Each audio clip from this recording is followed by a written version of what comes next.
You know, that's a Well, challenge for me. welcome to Jonathan McCready. We're delighted to have him join this morning. This was at the request of the other participants. Nico is busy, as I mentioned, with out-of-town guests. And Darinka, I might show up. I'm not sure where she is. But I thought we'd start, Jonathan, talk a little bit about your background and your engagement with 4D. Okay, thanks, Charlie. Well, thanks everyone. It's great to be here with you this morning, and I appreciate that you're interested in asking about this. And I kind of spent some time thinking about what might be helpful, and I'll just give you just a little bit of a brief backstory. I'll try to make it as brief as I can. As I was talking about before we started recording, you know, I grew up in the travel industry. I grew up interacting with people, getting people from one place to another safely, listening to people and their requests for their travel, whether it be a business trip or whether it be a trip of a vacation or a personal travel. So there was always a great deal of addressing shared interest when it came to dealing with clients in the travel space. And I mean that goes hand in hand with any sort of sales. We have to be able to address shared interest and think about what's important to other people. But I went with the metaphor of putting people in good places and taking people from on journeys. So going from one point to another.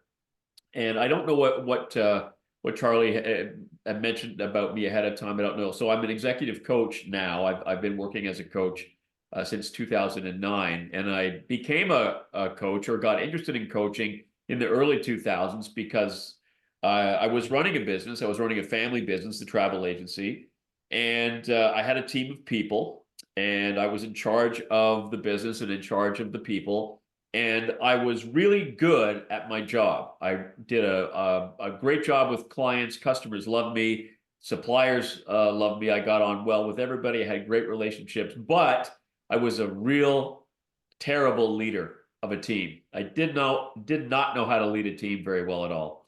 And despite my ability to be nice to people and address shared interest, when things went wrong, I kind of took the route of yelling and screaming and knocking things over, thinking that that was the way you led people. We lead people by fear, my way or the highway type of thing. And I realized over time, but fortunately, I had enough self-awareness to recognize that this wasn't working, and I needed to do something else, but I didn't know what. So I started working with a coach and different coaches and people in that space in the early 2000s. And I got so interested in coaching and helping other people develop and team development and systems development and how people interact and how things connect with one another.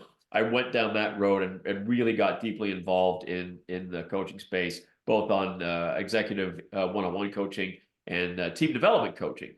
So I was fortunate enough to be introduced to the book How NASA Builds Teams by somebody that I was working with at the time. And I read the book and I thought, wow, this is really, really interesting. And I liked the idea, and it went hand in hand with one of the team coaching or the relationship coaching models that I was working with called ORSC, Organizational Relationship Systems Coaching. And I looked at 4D and I looked at what ORSC was talking about in terms of how they address what they call the third entity and how that relates to social context. So the third entity is this thing that we all create together as a group of people, and it is influenced by our normalized behaviors, the kinds of things we say, the kinds of things we do, the activities that we take part in as a team, and normalize. This is part of how we do things around here. So moving forward, I was working with this coaching company, and they had put on an event, and Charlie was speaking at this event. So again, I was lucky enough to participate in that. I had my book, and I went, and Charlie was delivering his day, and Charlie was kind enough to sign my book, and I was really excited about that. And I kind of thought that I want to talk to Charlie again about 4D, and he was as you know, very open and generous with his time and the friendliest guy you'll ever meet. And so I sent him a note and he said, sure, give me a call. So we struck up a relationship this way. We quickly became friends. We talked about all kinds of things.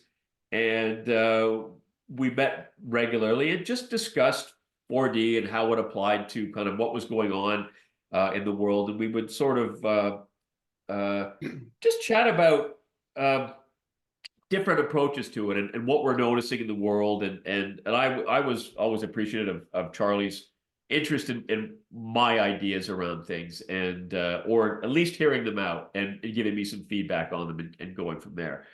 But so 40 really became part of a lifestyle for me. So, taking it even deeper than just a way that we manage teams or the way we build relationships, but how do we actually bring this, make it become a lifestyle and think about how do we use 4D in relationship with ourselves. And I think that this is kind of where Charlie is now with the group talking about, how do we be the pilot of our own lives? Situational awareness. What are the memory items that we want to have access to, and how do we use those? Excuse me. And then how do we celebrate our success? So it just kind of became a self-reinforcing loop around running your life. And one of the things that I integrated a long time ago was getting up in the morning and doing my morning routine and whatnot, having the first cup of espresso coffee. And I have what I call my 4D cafe cups. So today I'm drinking from the blue. And so the whole idea behind the cups is kind of getting up in the morning and setting the intention for the day. What do I need to do today? So, thinking ahead, looking at the calendar, what do I have to do? Who do I have to meet? What do I have to get done? Is there anything difficult that I need to face today? Whatever's on that list. And then kind of going and choosing what's the most appropriate cup for me today. And it's just a fun reminder of doing that, but choosing it and kind of thinking, okay, so if I'm drinking from this today, what am I doing? Well, I have I'm going to be doing a presentation, so I want to be at my best. I might want to be addressing an unfortunate reality or just thinking about how committed I am to something. So, the choice is there between those four different color cups, and it's just a fun way of integrating 4D and starting the day with 4D. How's that? And we met for the first time in person in Berlin. That's right. No, we met in Toronto that one time, very briefly. Briefly, okay. Yeah, but we didn't. Okay. We had our more deeper conversations in Berlin. Yeah, and also all those conversations were online; they weren't in person. Yes, yeah, that's right. We briefly met at the workshop, but ironically, in Berlin's where we really connected. Yeah, That was fun. 75th birthday party. Yep, that was great, and we had plans to go to Pasadena and do something. That's right. It was quite an interesting conversation because month. we never heard of this COVID thing before, and then we were talking. Charlie and I were talking regularly about, well, what do you think? And he was saying, well, I have this presentation I have to do at JPL, and I want you to come and be there with me. And I was so excited and thrilled about that. And that faded away because we didn't want to get stuck in California. We didn't know what was going to happen. I was more worried about being quarantined out of the country than I was getting the stuff. But going to the JPL cafeteria didn't seem like a good idea to me. Yeah. Lunch. I mean, you're mobs of students and everybody's, so anyway, yeah. So now Jonathan and I confer regularly on Zoom. Yeah. It was great to be part of what I always appreciate talking to Charlie and hearing what's getting his attention and what he's paying attention to. And it's always interesting for me because it gives me ideas. But it's one of the things that we did spend a lot of time talking about was the new house. And I remember the first time when the house burned down and Charlie said he was going to design a new house because of course he would. And he would pull up these designs and say, this is what I'm thinking about now. What do you think? And it was just it was really exciting to sort of see that project come together, just from the first inkling of an idea to here it is, done and done. Yeah, Jonathan, it's a great pleasure meeting you. Many thanks to Charlie for inviting you and for really Melissa, hearing. why don't you say 2 or 3 sentences about yourself? But myself, I am an engineer and engineering researcher by training. But I am in my second or third career in my life. So I'm mostly an educator now. So, and I'm very much interested in science and engineering education. I teach at the United Nations Institute for Training and Research in New York. I teach science diplomacy, environmental, United Nations Environmental Program, Global Environmental Outlook, and everything that comes from environmental science and engineering. So that's in a nutshell what I do. But Charlie really was supportive in my previous work cycle when I was very much involved in managing a virtual global classroom exchange with 12 different countries. So, and Charlie was a frequent speaker in our classroom. So that really was a successful experience, and many students learn from Charlie directly. And right now they are all successful professionals, and they all have a 4D in their heart. So, and they still remember Charlie's classes in our virtual classroom. So thank you, Charlie. That's really, you made a very special mark in all of these children who are now professionals and successful adults. So that's really how you put the seeds in their minds, and that's how it really grew in a fantastic outcome. So that's what I do. And I run a nonprofit, and I work with right now. I work with a team of faculty who are teaching together with me in New York.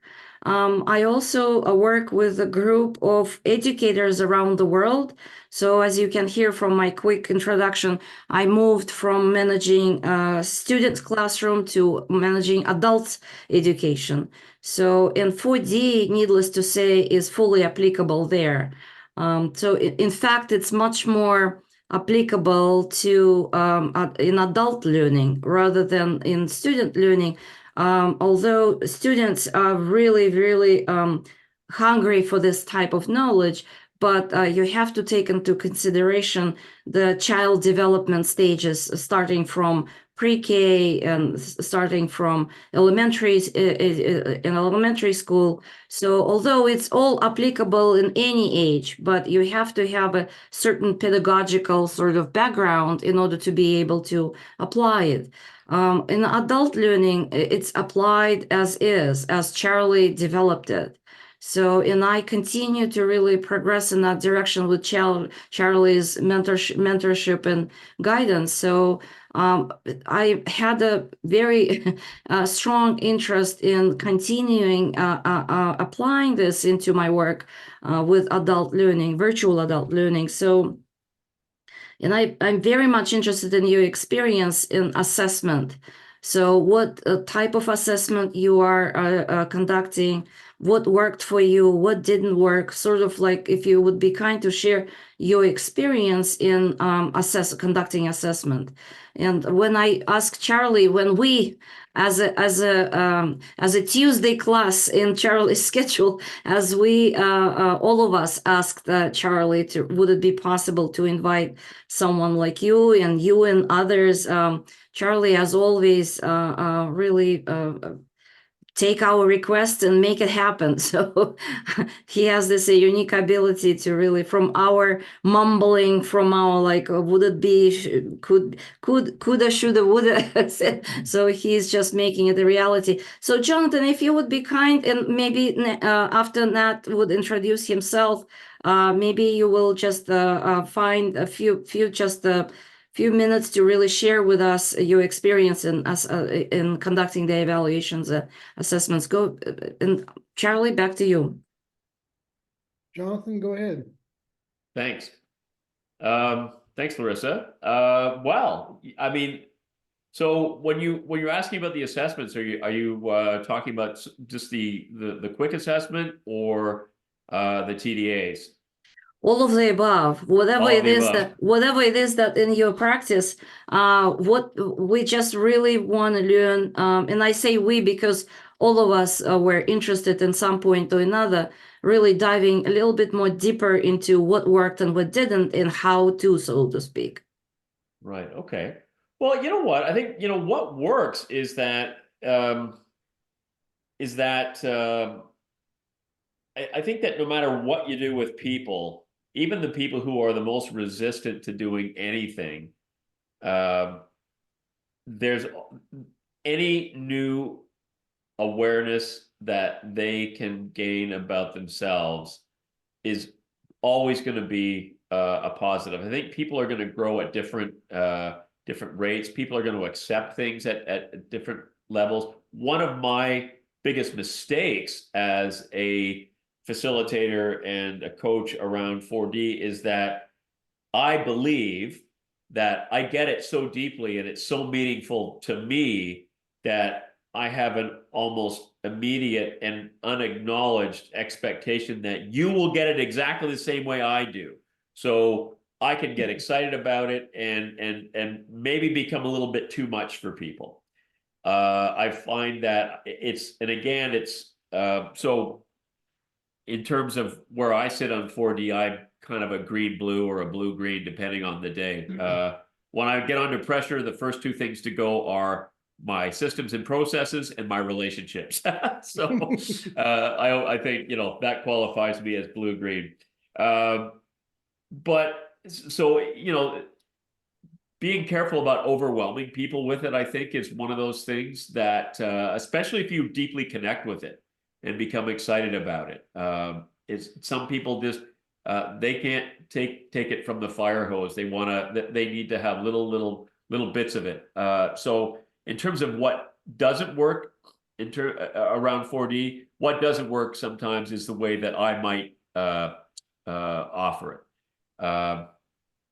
Some people are resistant to dimensions, and some people say, oh, I don't want to be put in a box. I don't want, and I agree. And this is one of the things that I used to always have a hard time with assessments like Myers-Briggs, is it kind of said, well, this is who you are. This is how you gain your information. This is how you make decisions, et cetera, et cetera, et cetera. But it left you with this feeling that, well, that's my lot in life. There's nothing I can do about it. Whereas 4D, it's like, okay, this is kind of where you prefer to be, especially when you're under pressure, especially when the stakes are high. Your darker behaviors may become amplified and emerge more if you're not managing the rest of these dimensions that we want to be paying attention to. But one of the things that I always start with whenever I'm doing a team learning about 4D is I put up a quote by George Box, who was a British statistician. And George Box said, all models are wrong, but some are helpful. And I believe that is the truth that will set you free when it comes to using a model like 4D. We're not putting people in boxes. We're talking about these four essential dimensions of leadership that we want to have a healthy social context. You don't have to have these things, but if you don't, you're going to incrementally descend into madness, as we like to say, or it's funny. I'm doing a talk about this tomorrow night. So just being careful about how quickly you give it to people, and I try not to be too pedantic. Maybe that's not the right word. Too strict about you're this dimension, and so that means that this is what's true for you. It's really I like to sort of give it a little more fluidity and kind of say this is a preference, and we know what our preferences are. We see them come up, especially when we're under pressure. But trying to leave it open for people to not feel that they can't explore something else. That we often say, well, blue and yellow, that's where the disconnect is, and that may be true, but if we set it up in the sense that we say, oh, it's impossible for blue people to include, then we're not doing the 40 systems any service or our clients. So again, kind of like, you know, now I'm starting to go on a bit too much about it. So how's that? No, that sounds great. And yeah, it took me some time to really adjust to it and really dive much deeper. And I'm really grateful for the whole journey. It was a journey and it's still a journey for me. So, and it takes, if you're really serious about this kind of stuff, it really, it's not about one-time training. So it's No. not. Yeah. So it's a long process and you have to really be able to appreciate all stages of that process. No, I totally agree with you. And opening myself to all of you, including the YouTube YouTube watchers. I am 100% green, and my sort of I don't know, my cup of coffee is orange because I need to orange up not a little bit. I need to orange up a lot. So, Yeah. so that's really putting all my cards on the table. But thank you. And I don't want to really occupy the floor too much. I just want to say, Jonathan, very quickly, if you would advise us on what system, what assessment are you using for the assessment? What is the technique that you use? It used to be through Charlie's website. Now things have changed a little bit. So if you would just really say a few words, how you go about Sure. this these days. Thank you. Okay, sure. So, I mean, the individual assessment is something that, you know, we can easily do, and I have a slide for that for if I'm doing anything virtually. It's like, you know, pick A or B, and then pick C or D. Here's how we do it, and you know, boom, there's your color preference, and here's your badge. When it comes to the TDAs, Charlie, again, sort of painstakingly put together an excellent Excel that we can put the numbers in. So what I did though to actually gather the information is I did a Google Sheets Mm-hmm. assessment for that, and it was pretty easy, and it was just a matter of sort of replicating Sure. the original questionnaire for the TDA. And so Google does a nice job at so you send out the link to people, they open it up, they choose what what they're choosing.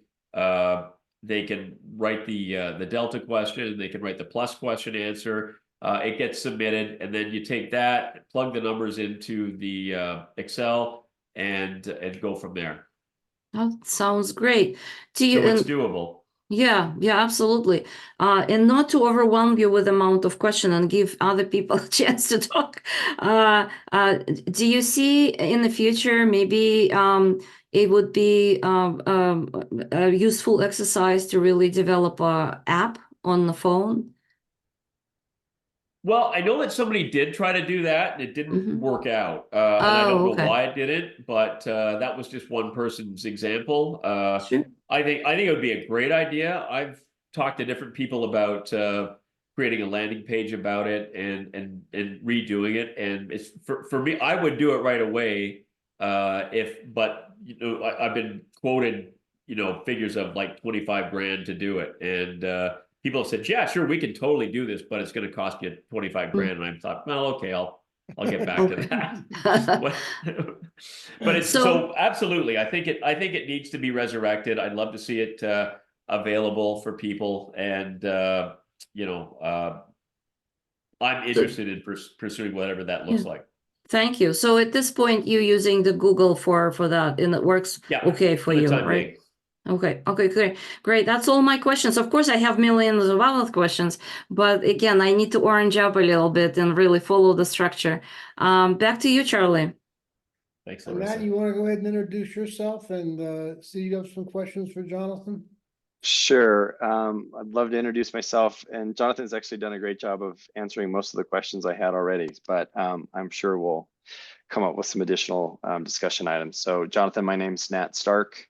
I had the incredibly good fortune of connecting with Charlie when he was at CU Boulder. So I was one of his students in his second class. I'm not quite sure how my roommate at the time did it, but he was in the first class. And knowing my proclivities, he was he's like, Nat, you got to get in this class. And so, I went and visited Charlie and told him my interest, and he got me in, and changed my life. So let's see. So then after college, I went to work. I have a finance degree. I went to work in corporate finance. So I did that been doing that for almost 30 years now. And about a year and a half ago, maybe a little over a year and a half ago, had just been going through a lot of different things, a lot of changes, was thinking about writing a book. I knew that Dr. Pellin had written a book. And so I reached out to him. We reconnected, and he was like, hey, I'm happy to help you with that journey, but also there's some, really interesting stuff that I've done with the material from the class that, progressed, and given what I was doing at the time, thought you find it useful. And I found it incredibly dense. Simple but dense at the same time. It was difficult to fully wrap my head around it. I think now that we've kind of started building a one-pager and some other stuff, it's helped me organize the material in my mind a lot better. And so I was the one that asked, is anyone doing the workshops anymore? And Charlie, as you have mentioned, was very gracious to essentially lead us through a virtual workshop, 1 hour a day, or 1 hour a week. And we've been through the full workshop material, but we just keep trucking and keep coming up with more questions and revisiting and learning new insights. And so this is the latest generation of that, having you and hopefully other 4D practitioners on the phone. I mean, gosh, you answered all my questions. I was like, how do you use 4D? How did you find it? I was curious about your color. I'll be honest though, I would have picked you as a yellow based upon what your yeah, no, I would have picked you as a color based upon your initial discussions. So that was really an interesting insight to me. Trying to think if there's anything else that just kind of came up as we were going. Do you find that you use the 4D tools in concert with the other things, or do they? I mean, you mentioned the ORSC, if I'm remembering that correctly. Yep, absolutely. Do you find that those bolt on or bolt into the 4D, or is it? I think how and where do you use those? Yeah, so I think the whole idea around ORSC, it's relationship systems theory. So it's kind of, and I kind of look at, I'm not quite sure whether I bolt them on or bake them in. But you think those are two different types of things. I like to sort of integrate the two things, and so I appreciate the notion around the yellow thing too, like because connecting people. So this is the interesting thing about 4D is sometimes it can be really mysterious as well, and why I suggest don't ever put yourself in a box. We kind of know where where some of our strengths are sometimes, but it sometimes also depends on the day and the context, right? So I kind of joke, and I kind of don't consider myself to be very yellow, but then I think I'm always introducing other people to other people and thinking about who do I know who might be. But when I look at that and I look at that and I think, I'm sort of looking at an innovative way of doing something different. So I'm addressing yellow from a blue perspective, and this is kind of why I'm always sort of cautious of like, this is my dimension and this is where I'm standing firmly, because we are fluid in this thing, and I think you can start being green about orange, and then start being orange about green. So people who are green, like Larissa was talking about, she has to orange up. And so people who are green and open with their feelings, and we have to put boundaries around that sometimes. We have to put boundaries around our feelings so we can actually get stuff done. But that doesn't mean that we cast our feelings away.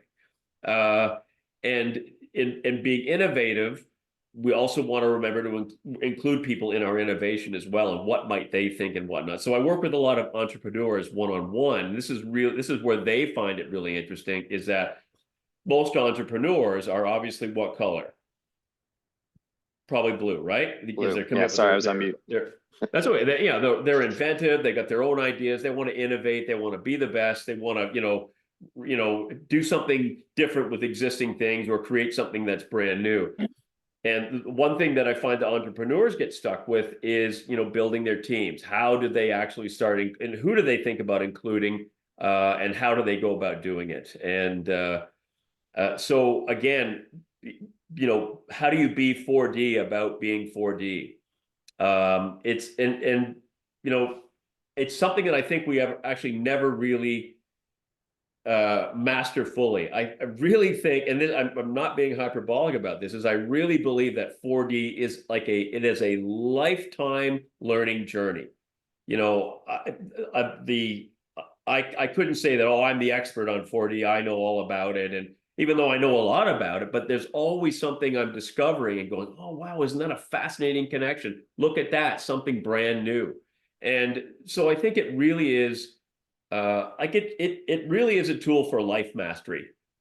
Aside from team building and space shuttles and telescopes and all of these fantastic things, it really is, if we can live this way, it almost, I don't want to say it almost becomes a religion, but it gets into that space. I want to remember that I'm doing all the 4D dimensions, and I think that's what's really exciting about it, is there's always something new to learn about it. I would definitely agree based upon what I've learned thus far. How do you find your work typically, Jonathan? How do I find my work? Boots on the ground. Getting out, and again, this is kind of where you have to be yellow. So, the yellow cup comes when it's time to meet new people. I've got to build relationships today. I've got to send emails out. I've got to connect with somebody on LinkedIn. I've got to phone a guy or a gal, and chat with them, and do it in a way that, and be 4D about that call. Make sure that I'm clear about what the call is. Appropriate, including them in the call, obviously, but really sort of setting up the reason for the call and appreciating, appreciate that you're busy, or whatever it might be. So, that's how I get new business, really. And, referrals and whatnot but it's always about meeting new people. In fact, I've been doing a lot of yellow work lately because I just moved, I moved from one city to a different part of the country. And so I'm making brand new relationships here now. So there's a lot of that right now. A lot of just reaching out, getting involved, becoming part of the community, sharing what this is and how it can help you. Interesting. Thank you. That's very insightful. I just lost my next thought, so I apologize. No worries. If it comes back, Just having a if it comes back, conversation. if it comes back, I'll throw it out. Let me insert myself here momentarily.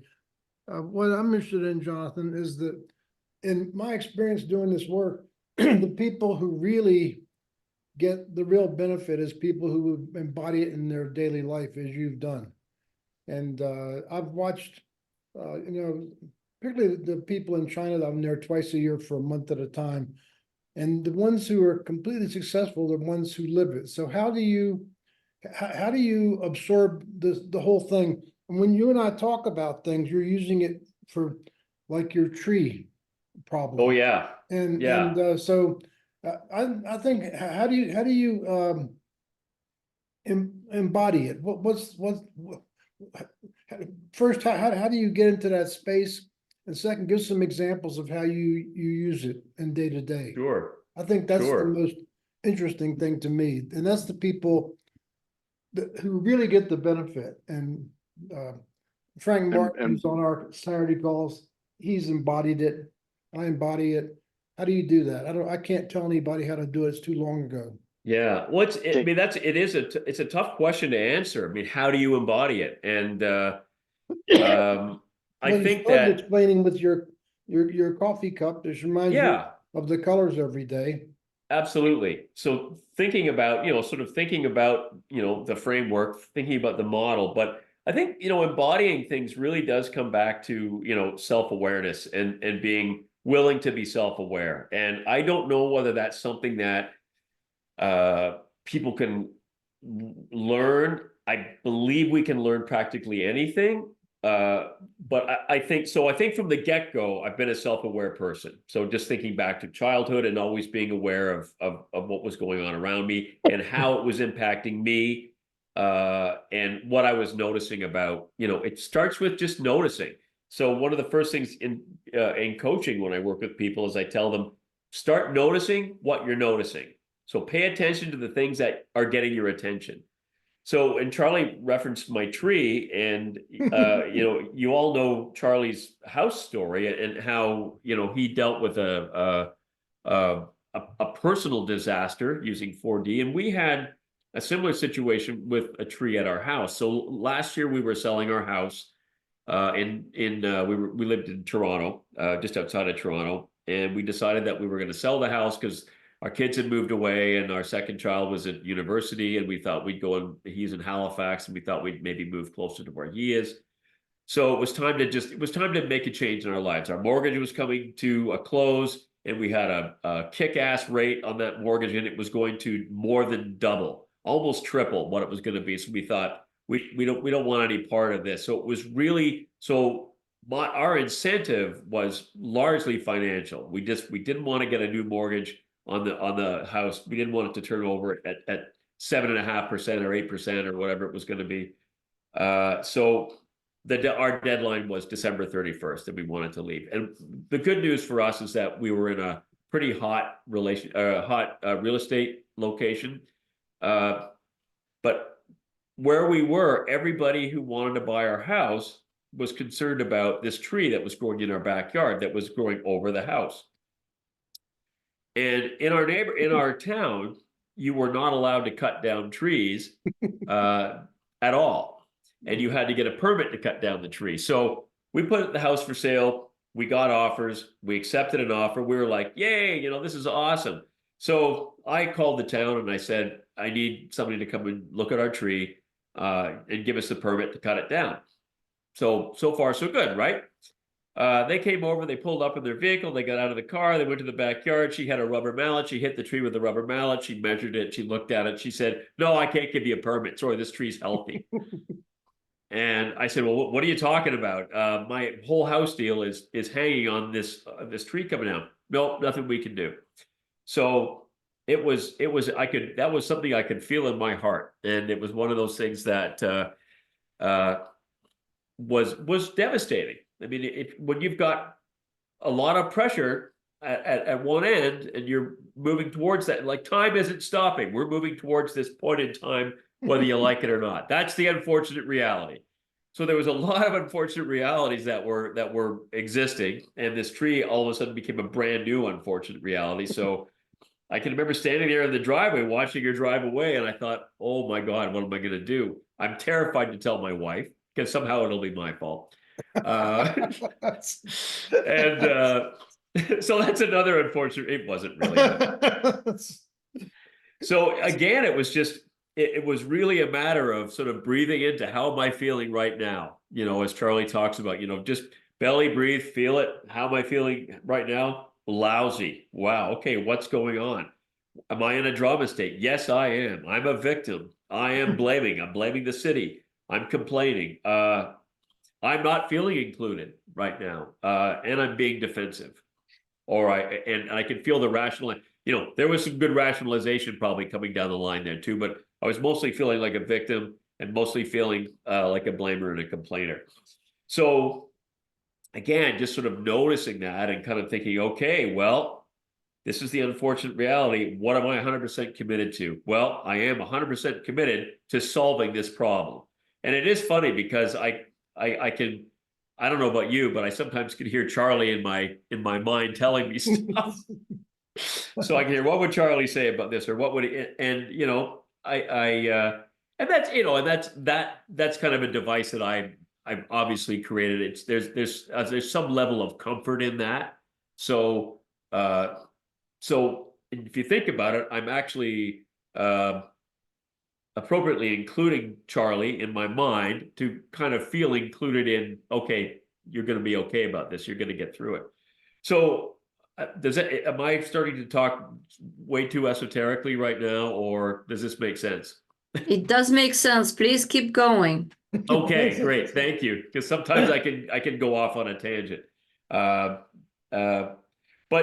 so just to that, so going back to the having to ground myself daily in what am I 100% committed to, and now go to Orange, what are the things that I'm going to have to do? Okay, I'm going to have to start making some calls to different people and now start thinking, go to Yellow. Who do I need to include in this conversation?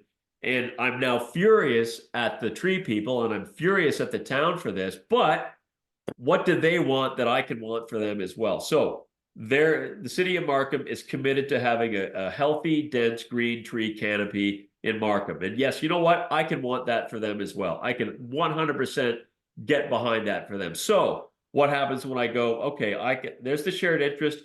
I can want that for them as well. Okay, what happens then? My stress level begins to come down because I'm appreciating. How could you possibly appreciate this person who just cost you all this money? Like, you have to, look for the shared interest. But I don't like them. Look for the shared interest. But I hate them. Look for the shared interest. Is my point clear about looking for the shared interest? What do they want that I can want for them as well? Okay, check. So again, using the 4D rubric as a way to solve this problem. And it was literally a matter of every day calling, making new relationships. Now I have to get involved with somebody at the mayor's office and gathering information. So stepping out of the drama states and being able to actually do something about it. So if we go into Orange, avoid drama. I notice when the drama is right there. I am next to drama all the time, but I'm not going to let it in. I'm going to put an orange barrier up and not let the drama come in so I can actually get stuff done. So thinking about who I'm going to talk to, Yellow, picking up the phone and calling them, Yellow, appreciating, avoiding the drama, getting it done, making a list of things that I'm going to have to, like writing them down, call this person, call this, and so using 4D to solve that problem, I can't imagine going through that situation without that process.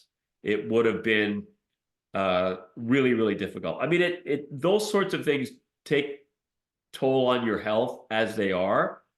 And as I say, if I had not had that process available, it might not have ended well for me. I don't know. It's because these are the kinds of things that cause heart challenges and whatever that can happen. So, there's an argument to be made that aside from, getting the rocket chips into space or big team projects done, that it actually can be a supporter of your own life. That I don't know if that maybe is too dramatic sounding, but I think it's true. So where did the tree end up? So I'll tell you, so I made the right relationships with people. I got to know some new people, had conversations, and again, so they were structured conversations that showed appreciation, asked for what we needed, shared and avoided all the drama without any name calling or finger pointing or anything like that. We had lots of those conversations. The city decided to give us a second chance, and they sent over another inspector to see the tree, and they sent the inspector over with the inspector's supervisor. Did we just lose you, Nate? Yeah. No, my computer almost died, so I had to run to my office and get plugged in. Shoot. So sorry. Yeah. That's why I went off camera. Okay, no problem. And when the inspector came over the second time with their supervisor, I said, I just kind of put it out to them. I said, look, I appreciate the fact that this is what the city wants. And so went through the appreciation. I told them what was at stake. And they actually, the next day they gave me the permit for the tree. Which was unheard of. So other people that I had feedback from later said, I can't believe you got that permit. Yeah. People were, Wow. they couldn't believe they got the permit. So when I first read how NASA builds teams, and they were talking about the company that was building a project, which turned out to be James Webb Space Telescope, and how they won it. And they cost more, and they were technically challenged compared to their competitors. They won this project using 4D. I kind of thought, really, does it really work like that? And yeah, it really works like that. It's not easy. You got to work at it. It's not a wish. This isn't about wishing. It's about doing. So let me As I mentioned, I teach in science diplomacy, and I see it really 100% that science diplomats and in diplomacy in general, but I'm not touching the political side of it. I'm only there for science part of it. But I see that's what is that has to be, and it is part of everyday activity, to be honest with you, because you can't really go about it without it. You simply can't, because you have to find the common ground with people you sometimes disagree with, and you sometimes very much disagree with. Absolutely. Yeah. So And yeah, it's thank not you. easy. It's not easy to do that, especially 4D works great with the people we love, but it works even better with the people we don't love. And I think that's where it really becomes fantastic, is it becomes so compelling for other people that they have to get on side. I mean, it's almost like, well, I don't want to talk about this too much because then, then people will be on to me. Again, the more you do it, the more it changes our lives. We become different every time we practice it, every time we interact with a new person from a 4D perspective. And whether we win or lose, because we're not always going to win, right? I mean, sometimes decisions are made against us, and when they are, we can actually cope with it, because it's like, well, that's the unfortunate reality. What am I 100% committed to? Okay, now what do I have to do? And that's the whole idea around coaching as well. I mean, the one question we always ask as coaches to people who have experienced something very, very difficult, and it sometimes sounds harsh, but it's life and reality, is, okay, so that happened. Now what? Like, let's not go into the drama. Let's not talk about, how terrible they are. That's reality. What do you want? And go from there. Yeah, that's a powerful statement, powerful experience that you shared with us. Thank you very much, Jonathan. The best part of Thank it, Charlie is really bringing all people from around the world under the umbrella of 4D. And I thought the more we will get to know each other, it would really add up to the benefits of really being able to benefit more as a global community, to be honest with you. Absolutely. Yeah, it sounds like at some point, you think about benefits for you as a person, but being green, it never occurred to me, to be honest with you. I start thinking how it benefits the whole global community. Yeah, absolutely. And my Absolutely. orange cup of coffee never changes the color. So Well, I don't think Jonathan, orange means. Oh, sorry, go ahead, Nate. Go ahead. oh, that's Nat. right. That's right. Nat, I And keep it's calling that. you Yep. Nate. No, My that's apologies. not a problem. It's actually fairly common. And I appreciate you correcting yourself. You mentioned that when you do the TDAs, you're using a Google Sheet. Have you ever Yes. used Google Forms at all? Yeah, you know what? It's actually a Google form. I misspoke. Okay. It is Google Okay. Forms. Okay. Gotcha. Because I was gonna look at building something like that. I just haven't had a Well, chance to do I that. can, you know what? I can send it to Charlie and he can share it. It's so easy. That would be fantastic to Yeah, have I some mean, you place to can start. build your own if you like, if you'd rather. But I mean, you can certainly use the one I use. It's easy as pie. So I Might would save you- also appreciate if you can send it to Charlie and Charlie share it kindly with us. That would be really great. Thank you. Yeah. Okay, happy to do so. Yeah, and then does that form integrate to like Google Sheets for the compilation?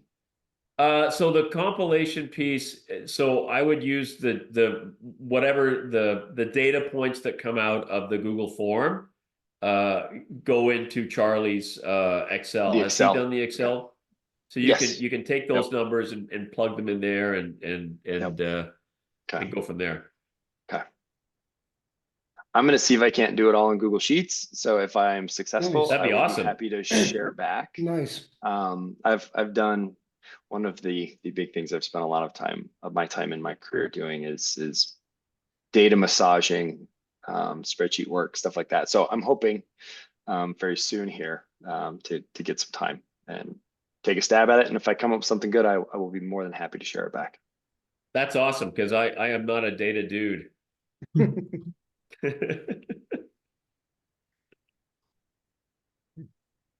What else?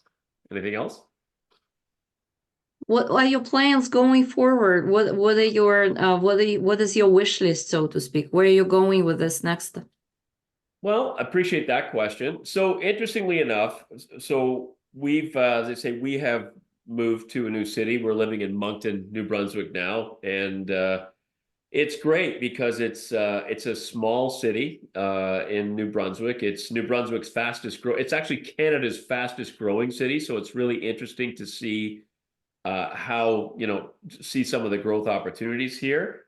They have a lot of social challenges here, and there's a lot of homelessness that goes on. In fact, I didn't believe this was true until I heard it from people who were qualified to confirm that it was a true story. That Moncton is a destination that a lot of cities in Canada will put homeless people on a bus with a one-way ticket to go to Moncton. And you think that must be a joke, right? And it's not. For some reason, they send people here because there's some sort of the city has some resource or something that and now of course it's overcapacity. So there's a lot of homelessness. There's a lot of there is some violence on the street. So my big goal with this is to actually help Moncton become a 4D city. So I've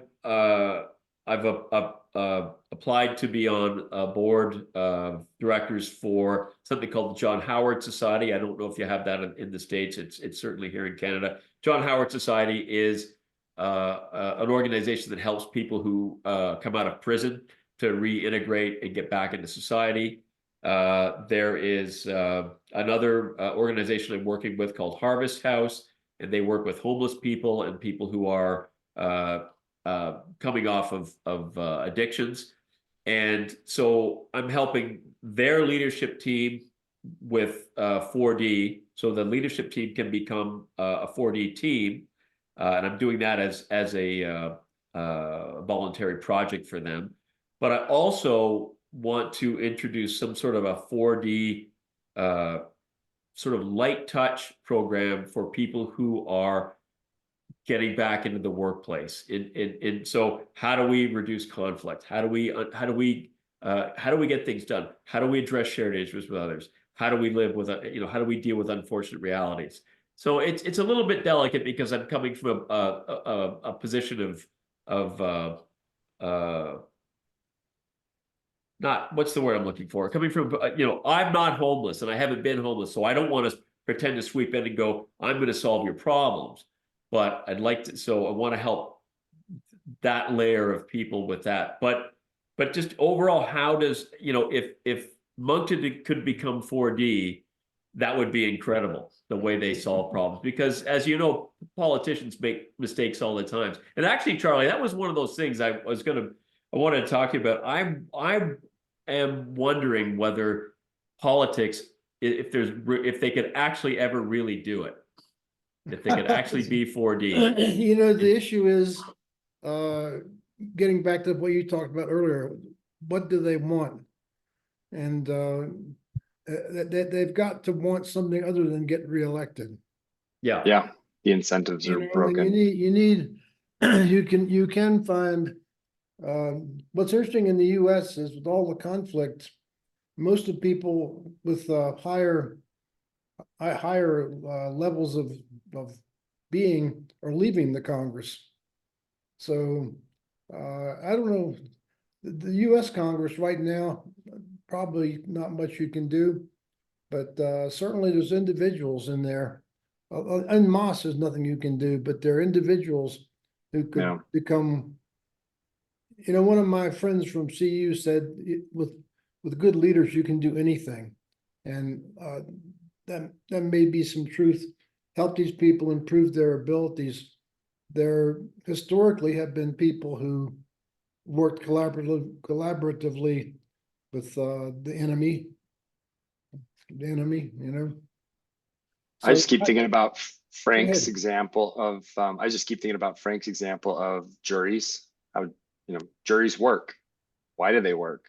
Why can't we have legislative bodies behave like juries? I There's think nobody's there's, making the rules. It's sensible. yeah, You should run for the president, Charlie. Then we will solve many of these problems. Well, it's 9:58. Wrap up. Any final thoughts or comments from anybody? I thought that was wonderful, Jonathan. Thank you. yeah, Yes, thank you thank so you. much for Thank you. your It was great. generosity and Well, it's, you know what, it's my pleasure to, you know, first of all, if Charlie asked me to do anything, I'm going to do it. You know, I've got so much appreciation for Charlie, and I mean, it kind of goes beyond, you know, just this work, because this work has changed, you know, my life. I've told Charlie this before. My dad died 12 years ago, and Charlie's not that much older than me. But he is old enough to be my dad. And I know he's got his own kids, so I'm not trying to horn in on that, by the way. But you know, for me, having Charlie as somebody to talk to in that kind of a space, somebody who's gone before, I know that Charlie and I have similar outlooks sometimes on the world. We appreciate some of the, you know, there's an affinity, which I think really, really matters. And you know, you can have a conversation, or you can just kind of sit with Charlie and not really say much, and it's a good experience. And so I'm more appreciative of the friendship I have with Charlie, other than all the business opportunities that have come from 4D for me. So I'm grateful to be here, to be able to talk to you about it, and just sort of really share how important and powerful this system is, and it's deeper than just business. Yes, very well said. And Jonathan, I can speak, I think, on behalf of many, many other people who are not on this call, but certainly we feel the same way. We're grateful that Charlie changed our lives. Charlie been very generous for many, I know Charlie for 13, 14 years now. I cannot believe how fast the time flies. But basically, and what I learned that, and I realized that all who really follow Charlie and really learned 4D and applied to their lives, we become, without knowing each other, we become like a member of the same family. So kudos, hats off to Charlie, and many thanks to you, Jonathan. Thank you. And Thank you. I should just, full disclosure, Larissa's got 3 Teslas. Yes. That was great. Thank you all. All right. I'm gonna cut it Okay. Thank you. off Great just to meet you, keep on Jonathan. time. Thank you very much. Yeah, Great, Larissa. Jonathan. Very super. Thank Thanks you. so much, Charlie. Thanks, everyone.